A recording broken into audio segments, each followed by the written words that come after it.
समय की बात है। एक छोटे से गांव में एक किसान रहता था जिसका नाम रामू था। रामू बहुत मेहनती और ईमानदार था, लेकिन उसकी किस्मत हमेशा उसका साथ नहीं देती थी। हर साल वह अपनी छोटी सी जमीन पर खेती करता, पर मौसम की मार और कमजोर फसलें उसकी मेहनत पर पानी फेर देती। उसकी हालत इतनी खराब हो गई थी कि अब उसके पास खाने के लिए भी मुश्किल से अनाज बचता था। रामू के पास एक पुरानी जमीन थी जो उपजाऊ नहीं थी। वह अक्सर सोचता था कि उसे किसी चमत्कार की जरूरत है ताकि उसकी खेती में कुछ सुधार हो सके। एक दिन गांव के पास एक साधु महाराज आए। वे गांव वालों की मदद करते थे और लोग उनकी बहुत इज्जत करते थे। रामू ने उनके पास जाकर अपनी समस्या बताई और उनसे आशीर्वाद मांगा।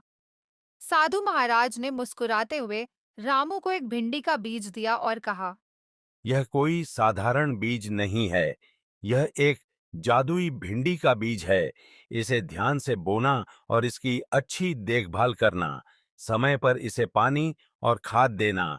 जब यह भिंडी की फसल होगी तो तुम्हारे जीवन में चमत्कार होगा। रामू ने साधु महाराज की बातों पर यकीन किया और बड़े ध्यान से उस जादुई बीज को अपनी जमीन में बो दिया। हर दिन वह उसे पानी देता और देखभाल करता। धीरे धीरे बीज अंकुरित हुआ और एक मजबूत पौधा बन गया। कुछ ही हफ्तों में वह पौधा बढ़कर एक हरे भरे भिंडी के पौधे में बदल गया। उसकी भिंडी आम भिंडी से कुछ अलग थी। वह बेहद हरी, चमकदार और बड़ी थी। रामू को खुशी हुई और उसने इंतजार किया कि साधु महाराज की बात सच होगी। जब पहली भिंडी पक गई, तो रामू ने उसे तोड़ा और बाजार में बेचने ले गया। जैसे ही उसने उस भिंडी को बाजार में रखा, लोग उसे देखकर हैरान रह गए।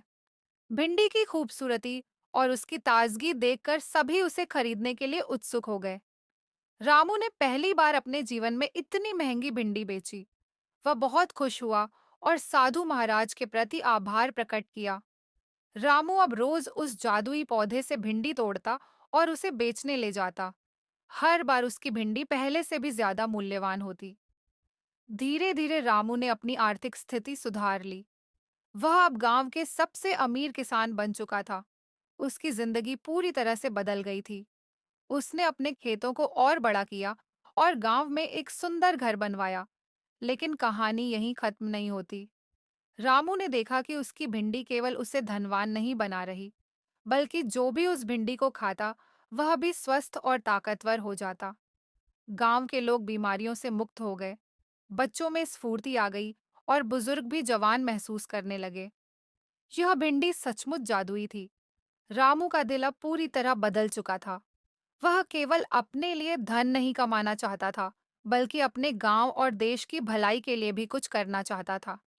उसने तय किया कि वह अब उस भिंडी को मुफ्त में बांटेगा। उसने गांव के सभी किसानों को उस जादुई भिंडी के बीज दिए और उन्हें सिखाया कि कैसे उसकी देखभाल करनी है।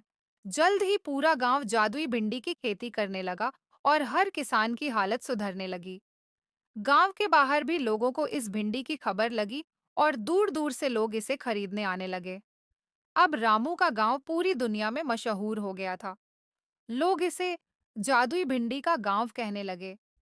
यह गांव अब केवल धन और समृद्धि का नहीं, बल्कि स्वास्थ्य और खुशहाली का प्रतीक बन चुका था। एक दिन साधु महाराज फिर से गांव में आए।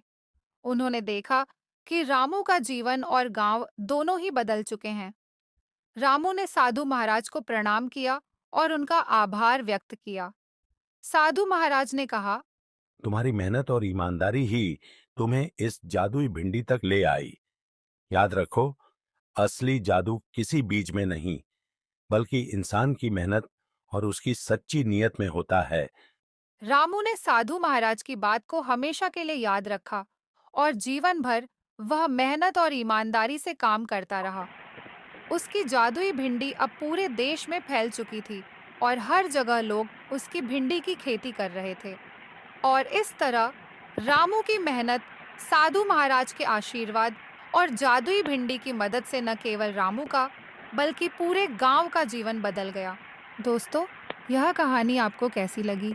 हमें कमेंट में ज़रूर बताएं।